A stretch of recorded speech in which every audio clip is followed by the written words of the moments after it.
Hi, it's Chris here from Scrunchable Cadaver, and I'm going to take you through another indie delving today through my A to Z, and we are at the last episode of Yes.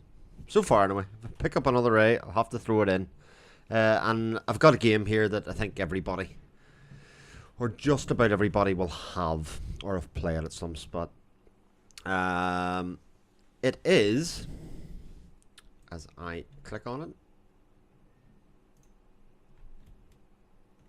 Audiosurf. Okay, so what's Audiosurf? Audiosurf is the original, if you want, rhythm game. So, an awful lot of it is going to look very familiar. So there are bits about this game that spawned a entire generation of games. So in games such as Guitar Hero and Rock Band, etc., etc.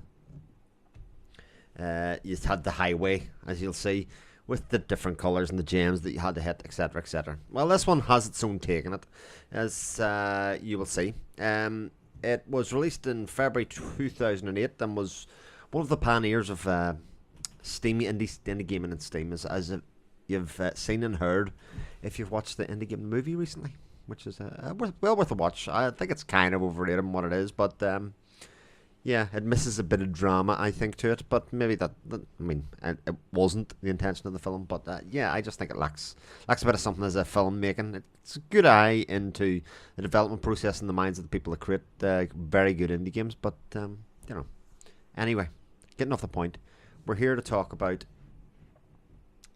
Audiosurf. Okay, so what is Audiosurf? Audiosurf is a game, just like I've said, that you have to hit coloured gems in order to score. So you'll see here, if I go back to the original screen here, play, it actually launches into what can best be described as a I would say a web interface where it looks at, you know, news and that kind of stuff. If you think back to, I'm trying to think, was it? Yeah, it was Burnout Paradise did that when it released as well. It launched into like what was basically a web interface, so news and that kind of stuff. And this one does the same, which you have to then launch to click OK and a play in. So I'm running this in a bit of a window at the moment, and I'll take you through. So if I hit play, I'll actually show something else to you. You can log in so it can track. There's leaderboard support and that kind of stuff. I only did it today. I've played this game as a bit of a casual thing for a couple of years. It probably was one of the first indie games that I got in Steam, and as such, you know, I've been playing it that way. Never bothered to create an account for it, and there are reasons why. Now, we can customize our settings. There's a mouse speed, there's a sound effects volume, there's a game music volume, there's a menu music volume. I'm going to turn that down slightly. I'll turn the music down a little bit. You've got last FM scrolling, you've got graphic detail. I mean, it doesn't tell you an awful lot. You can change the resolution, and you can see the resolution I'm running this in at the moment. Screen effect none. I'm going to leave as none. And again, I'll show you why. Background. Wait, well, I'm going to pick white for this. And then again, I'll show you what it's like for black for me and the why reason I don't. So you can pick your characters, and your characters have different abilities. So mono, the basic one, this is the easy casual characters. You simply hit the colours and avoid greys. This is the most relaxing ride. Brilliant. Point man, you hold the space bar for hint arrows and catch blocks with left click to use them later. Double visions, there's 2 cars to control, play with yourself or with a partner beside you. So here's your first question. How does it control? You can use keys, or you can use a mouse swiping from side to side. Ironically enough, I find it easier to control it with a mouse. Every time I boot up this game, I think it should be far easier to control with keys, but I always get myself a little. Well, you'll see when you play, when you're moving lanes, there's 5 lanes, and it's double tap to move 2 lanes, another one to go left, etc., etc., etc. So you'll see it here. I'm going to start with actually the tutorial, just to give you an idea. So tutorial part 1, there's a video, but we're gonna skip on the next bit. It tells you what songs are supported, etc. And what you will see is that it supports your own iTunes library or anything, any MP3 kind of file, any music CD, an M4A, an MWA, an AUG, FLAC, or Audiosurf radio. So what have I been looking at? As you see, my wonderful collection on iTunes. So I could go for a bit of Uematsu, whatever, but I think I'll pick something that's a bit more. It's my piano collections, I do like that.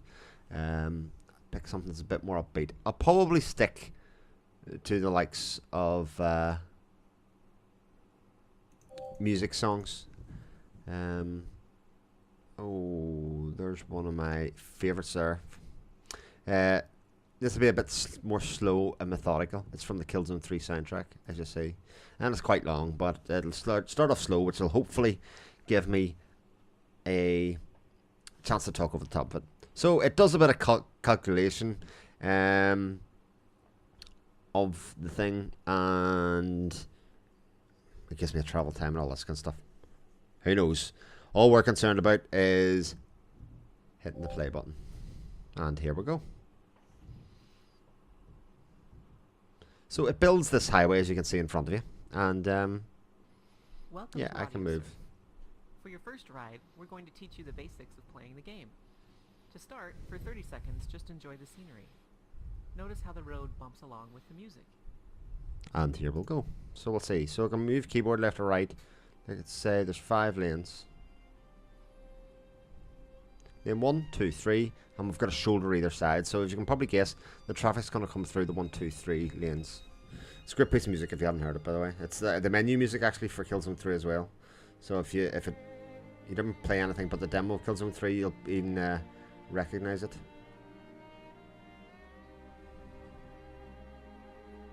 Now let's add some red traffic. So hit some blocks and watch what happens. So I pick these and my meter fills up behind me. You just made a color cluster. This is how you score points. To make a cluster, touch 3 or more blocks of the same color together. Clusters can be in any shape or any size. The bigger the better. Bigger clusters get you more points. It's not a clusterfuck. It's a cluster bundle of color, or color cluster if you want. Oh, and I missed that one because I was talking. So let's see.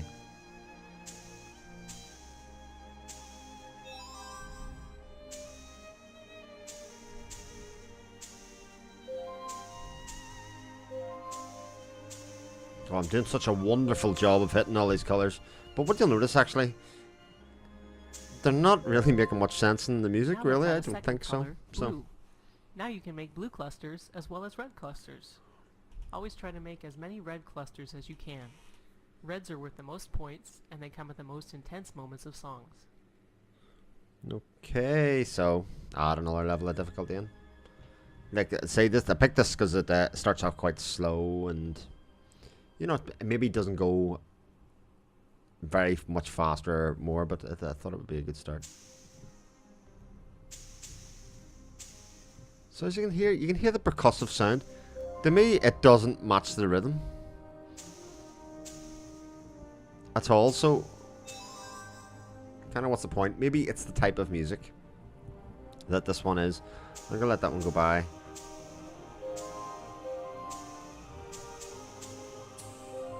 And as you can see, I'm building up my clusters here. I've got a bluey. There's a red coming up. I'll hit that. I'll hit that. And I'll have to do a quick swipe here. Never miss a genuine opportunity of a red. Let's add a third color, yellow.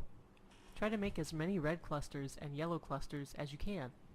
Hot colors like red and yellow are worth the most points, while cool colors like blue are worth less.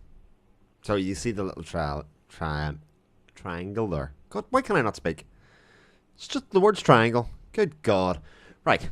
10 points for purple, 20 points for a blue, green's 30, yellow 50, and 80 for red. Now, bear in mind, I picked white background for this, and you'll see why in a minute. Because as I talk about all the time, I am slightly colorblind. And to be perfectly honest, the only place it really affects me is in gaming, it seems these days. It doesn't affect me anywhere else in life. Once I stop playing snooker, that is, you know.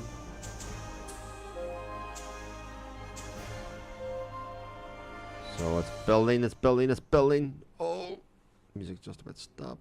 So exciting. But it is quite nice the way the road bumps along. The music in your ship bounces and that kind of stuff.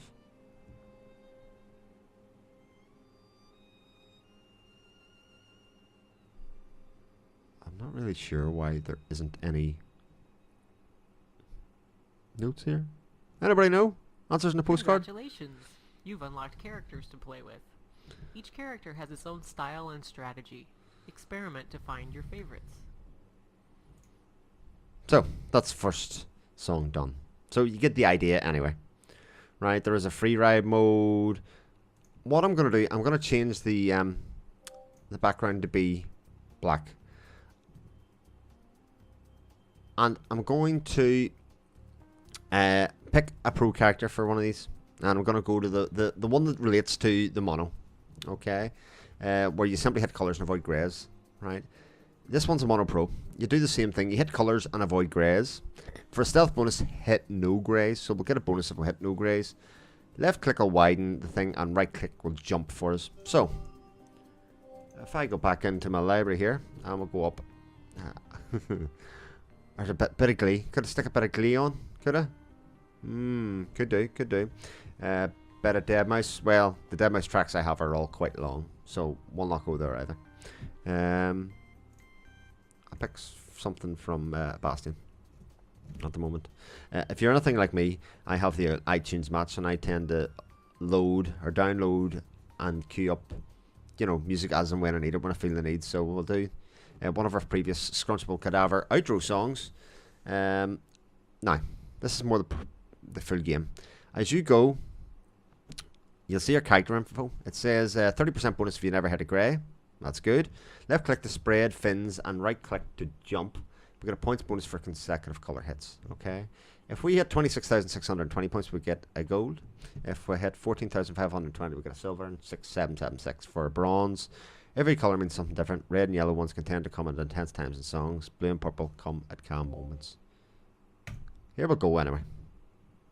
It's like highway builds, and now we are in this dark background. Now, you can give me feedback on what you think here.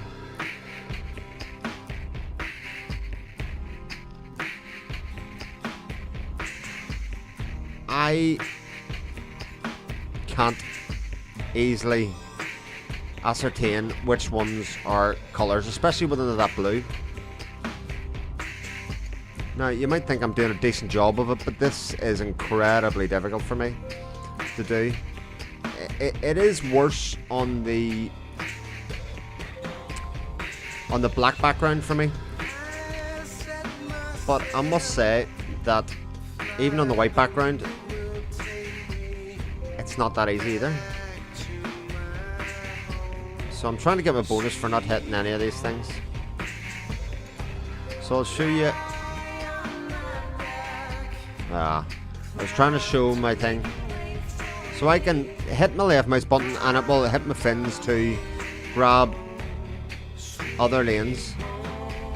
Or I can right click to jump. And I must admit, this is spectacularly great, this track. If you do not own the Bastion soundtrack, it's worth the price of admission alone.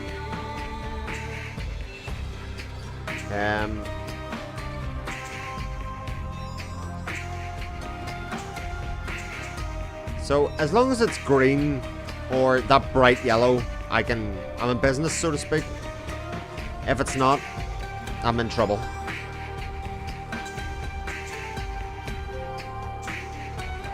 So hit the left button there to show you. But I mean, there's definitely strategies for that.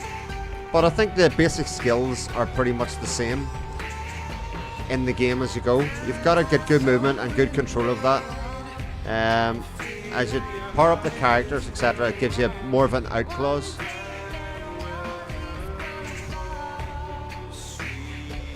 Oh, I hit it. I meant to jump and I hit the left mouse button. Oh well.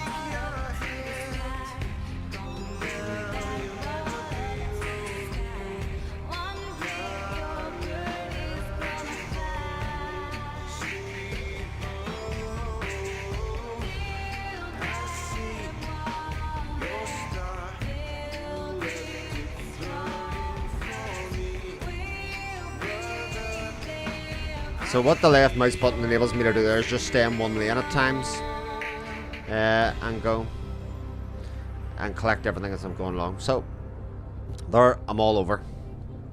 It looks like the song's gonna fade out to nothing, and that'll be that. And I'll be able to get through here. So who else played the song? What will happen at the end of it? It'll give me a final score. It'll tell me what medal I've got, which is a bronze. Boo! And it'll show where I rank in the world. So as you can see, the casual scores are there, the pro scores are here, the elite scores are here. I don't rank anywhere on any of those things. As you can see, I get 14,000 points. I can look at my friend scores for people who played that song. There's little old me. There's people nearby.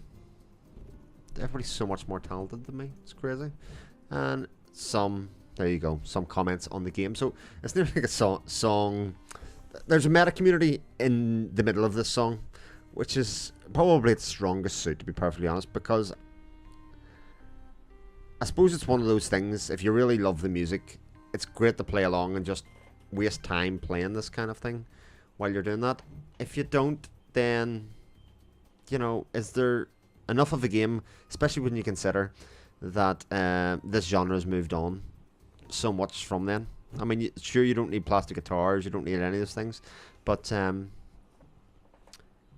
yeah, what is there in it, so to speak? As I showed you there, I have great difficulty playing this game because of the colours. I know some might say, you know, I did a decent job of identifying, but I often had it explained to me that if I'm playing games and you're colourblind like this, nah, as far as I don't see. Maybe I can do something. No, I don't really see that I have much of a choice there. I don't get a great chance of doing other things, you know. For me, it is a casual game. If it wasn't a casual game, maybe one, I wouldn't care as much, or two, I would put more effort into discovering it. But I just don't. I can't do it for long play sessions because I get frustrated because I can't really see some of the things in colour. I can't pick the colours out, especially when the screen's moving quickly. It takes my eyes a second to adjust, and as such, I'm beat as soon as that happens. But yeah, it is a fun game at the same time. If you've got the music catalogue that you like listening to music, works obviously better with real upbeat tracks. If I throw a bit of Skrillex in there and do that, it certainly be moving an awful lot faster, and things will move an awful lot faster, and you know, it definitely does suit that type of thing more. But I don't know, you normally pick it up for a couple of pounds at some stage if you've got space at the end of a play session for a little blast. I've never played for any more than about 20 minutes to half an hour at a time, and that probably reflects on why I'm not fantastically good at it, but I thought it was enough to warrant a little indie delving on. So that's us for the A's. We'll start the B's next week. What's your first B? Till next time, bye.